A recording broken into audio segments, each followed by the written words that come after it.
গ্রামের অপরূপ সুন্দর কিছু মুহূর্ত। বাচ্চারা অনেক সুন্দর করে নদীতে স্নান করছে, আর পরিবেশটা এতই সুন্দর যা দেখলে মনটা ভরে যায়। গ্রামের মানুষগুলো এমনিতেই সহজ সরল, নৌকা টোকা সব ঘাটে বাঁধা আছে। এটাকে বলে বোলতলার ঘিওর, মানিকগঞ্জ জেলায়।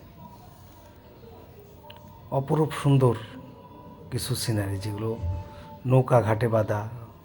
এই মুরব্বি কাকা বাদাম বিক্রি করছে রৌদ্রের মধ্যে বসে, 10 টাকা, 20 টাকা, 50 টাকা এভাবে বিক্রি করে।